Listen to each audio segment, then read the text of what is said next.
I'm Katherine Sprung. I am the creator of Squish Marshmallows, and I have a food blog called Sprung on Food, and this is my couch.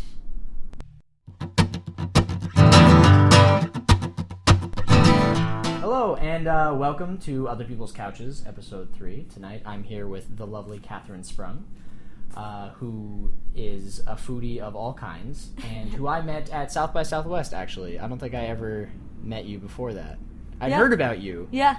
My coworkers talked about her all the time, and just was like, sprung this, sprung that, sprung this. And then we went to South by, and it was a wonderful time, I think. You Totally. had a good time, right? I had a blast, yeah. A lot of really good food. You took us to a lot of really good food trucks. Excellent. So I guess leading into this, tell me your backstory into how you became a foodie and what that word means to you. I feel like that name actually ends up more often than not sounding kind of douchey. You know, like, I'm a foodie. But, like, the way that I would describe it is it's, like, the most succinct way of just saying that you have, like, a deep love and appreciation for good, interesting food, I guess. Yeah. Some people, I think, use it and they're just like, I eat like 2 bags of Doritos, I'm such a foodie. And it's like, well, I mean, you love food, but I mean, I don't know. So foodie's like a connoisseur of types, not necessarily a Dorito fan. I guess. I mean, like, I don't think that there are any rules. I think that the name has kind of just become some other thing of its own, that just encompasses a lot of things. But, like, me personally, like, I love food, obsessed with it, and have, like, a really deep appreciation for different culinary arts, presentation, preparation, different cuisines. But it's not all like hoity-toity stuff. It can be an amazing street cart vendor that's just like doing something really amazing really well.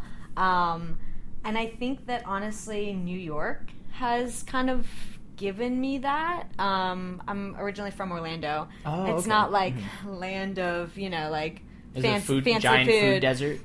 I mean, it's okay, but it's nothing like New York. This is like one of the food capitals of the world. So I've lived here for 8 years, and I mean, it's kind of just at your fingertips everywhere you go. New places popping up. I follow lots of different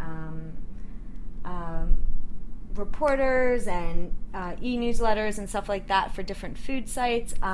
Just always trying to, you know, keep up and find the next new thing, try it out. So, like, when did your, like, relationship with food start? It sounds like it's pretty intense. It's really intense. We're totally exclusive. When did it get? Well, yeah, I mean, like, was it like your first bite of like Kraft macaroni and cheese, or maybe when you realized that bagel bites were not as good as the commercials made them seem to be? Yeah. Like, was there a turning point that you can remember where you were like, "This is so good, I want to like put a lot of effort into this"? Totally. I think just growing up, even I was always in the kitchen with my mom. I just loved cooking and baking, and I always kind of wanted to be hands-on and do those things. And then I would get creative in the kitchen as a kid, and some things would work out, and some things would be a disaster. My mom was like, "Oh, this is delicious. Let's throw it away." Great job. And I don't know. There was just like some kind of just like natural connection there. It was an interest, and it just seemed fun. So I always loved doing that. And at a point, I actually really wanted to go to culinary school. I didn't want to go to a 4-year university, and I told my parents that, and I was like, yeah, so I mean, I think I want to do culinary school instead. They were like, okay, so let's do the 4-year university, and then you can do that afterward. And I was like, okay, fine. And I think just doing that kind of like deterred me from then going on and pursuing culinary school. So before I graduated in high school, my mom got me a electric KitchenAid mixer, and I was like, yeah. Is that the one that's in the kitchen that I saw? Yes. That is a beast. That is like a present. Old. That is awesome. Yeah, but I mean, to anybody who wants a mixer out there, the KitchenAid mixers are like where it's at. No, they're not here. They're like, yeah. Legit. Yeah, they're great. Just awesome quality. So she's lasted me, and She's my business partner. Sponsored by KitchenAid. Yeah. Send me one. I'll throw a link in here. That'd be amazing. No, they're not sponsoring this, but I do love the product. Yeah, so I mean, that kind of also just helped me, create things whenever I wanted and work on all of that. And then, and then when I moved here, it was just kind of like, why everything's, not, right? Yeah, everything's here. It's so accessible. Yeah. So it's like, why not? If I were maybe in another state, somewhere else, it would probably be harder just because it's not as commonplace. Well, did you have a hard time, because I know you had, done a ton of research before you went to Austin, as in, to check out some of these, the food carts and stuff like that. Yeah. Do you feel that, that was just kind of an anomaly? Austin's not usually like that? Or is it just more, cities in general just obviously probably tend to have better food diversity, right? Sure. So the interesting thing about Austin is they're they're an up-and-coming food scene. There's a lot of great talent there and a lot of people that are based there, and they want to create a new food community there because there's so many other places. New York has it, LA has it, and there's so many other cities that have their own thing going. And, I mean, Austin is just, they're known for their barbecue anyway. Right. But they want to kind of go beyond that and not just be recognized as barbecue and, just the Texas tropes kind of thing. Yeah. You want to, move past that. Totally. Right. I mean, obviously maintain that, but then, right. You have other vendors there that are doing amazing Tex-Mex, that are doing... those donuts that you made us try. What was that donuts. one called? It was the monkey something? Oh my god. It was amazing. It was so Funky good. Monkey. Funky Monkey. From Gordo's. You guys can also send me some product. Just name dropping all over the place. But they were phenomenal. Maybe one of the best donuts I've ever had in my life. Mm-hmm. One of them. I had a piece and I would remember dying. Massive. Great. I mean, but it was incredible.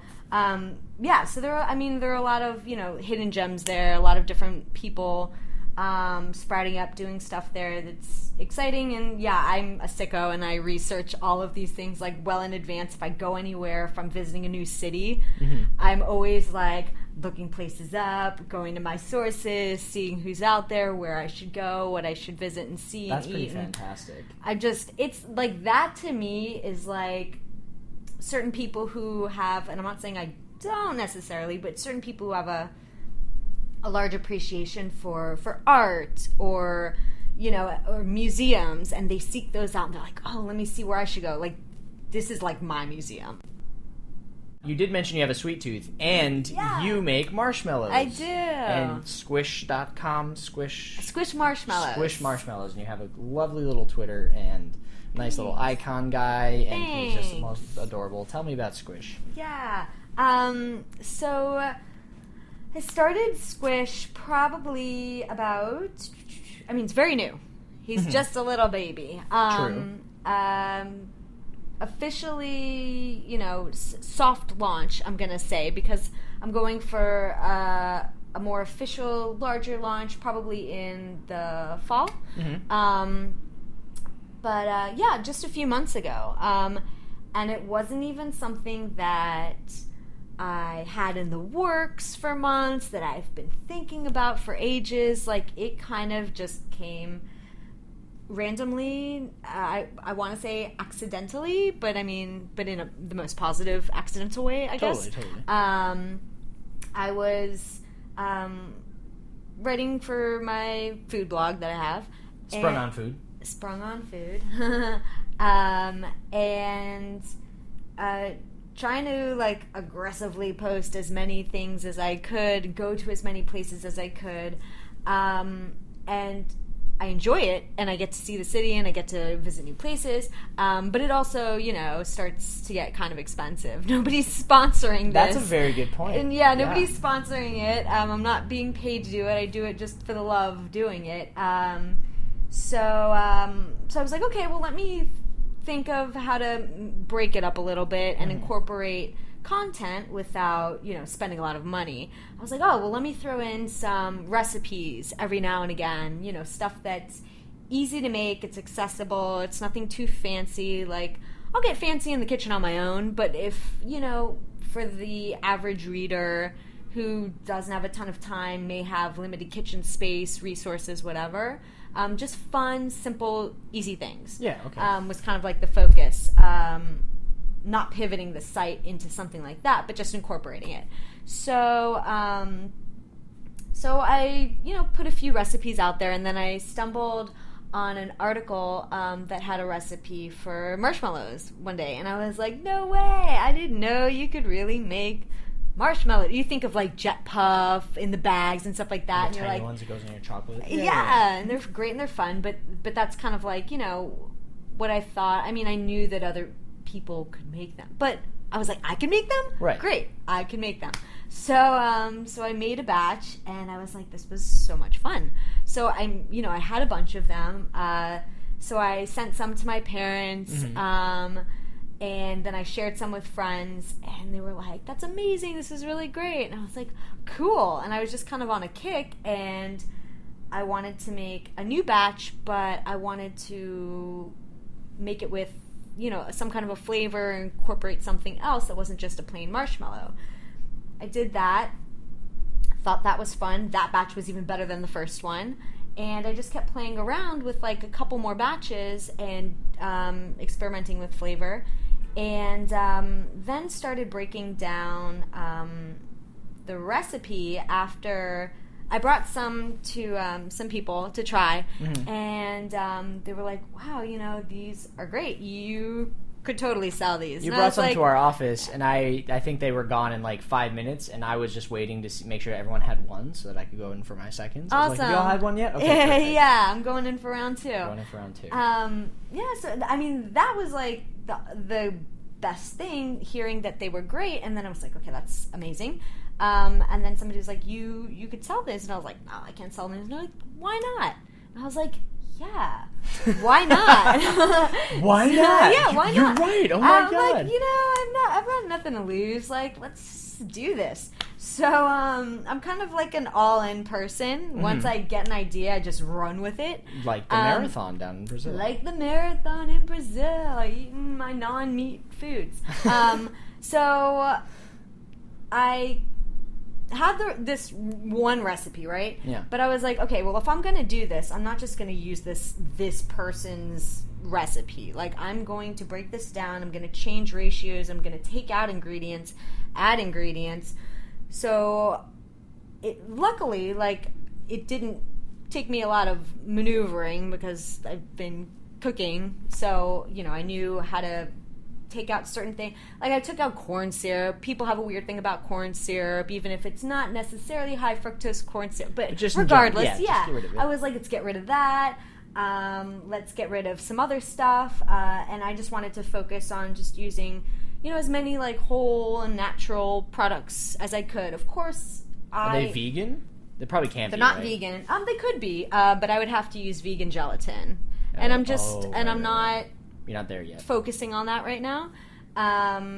So, I mean, maybe down the line, but that's also, may sound petty, but it's also like a funding thing. Vegan gelatin is substantially more expensive than regular. Right. And this is all self-funded right now. So, so if I do like an Indiegogo or a Kickstarter or something like that.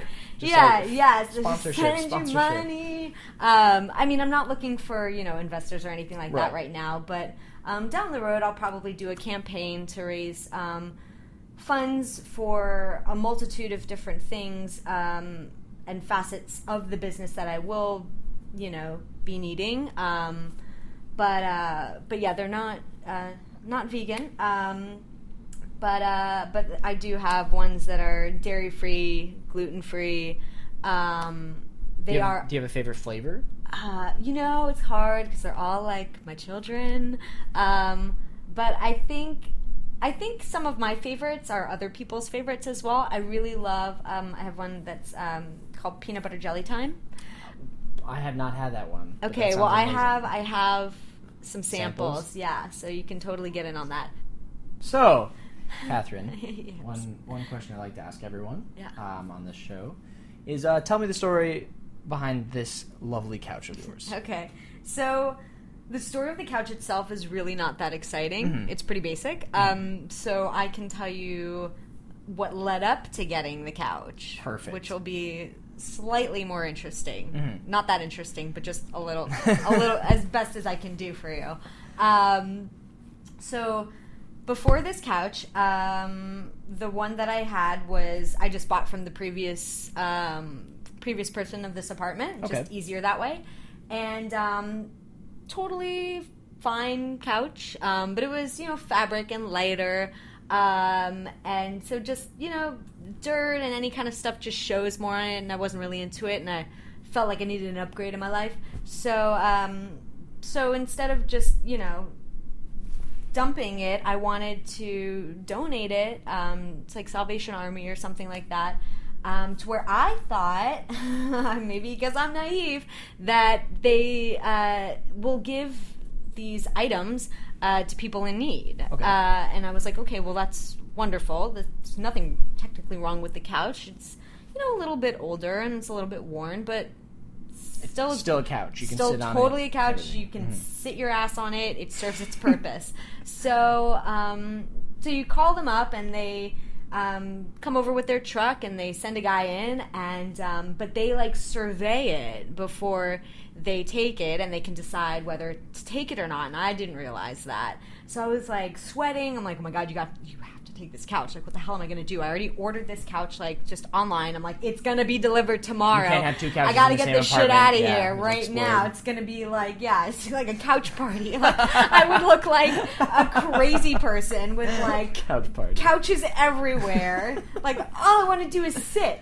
So the guy comes in all looking it up and down, and he's like, I'm sorry, I can't take this couch. I was like, sir, why not? He's like, there's a worn corner. And I'm like, what? Yeah, so specific. So he couldn't take it, and he left, and I was so sad. And also nervous because I needed to get rid of it. You don't want a couch ASAP. party. And I did. Kind of sounds fun, actually. Yeah, they were talking Just about get it. some streamers and noise poppers and champagne. But I didn't have any of those things either, so I was like, all right, this couch has got to go. So it just, went out to the side of the street because... Did someone take it? Something must have happened to it.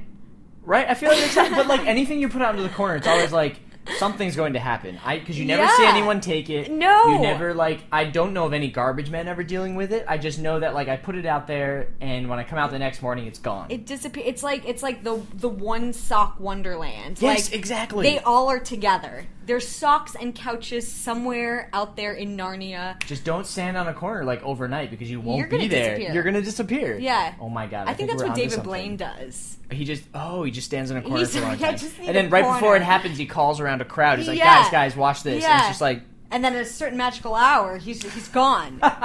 With the magical socks hour. and the couches. Oh, that's great. Yeah, that's what he Wow. does. Maybe the couches just run away. Well, that's a great couch story. And thank you so much for being part of the show. Of course. Katherine Sprung, Colin James, and this has been Other People's Couches.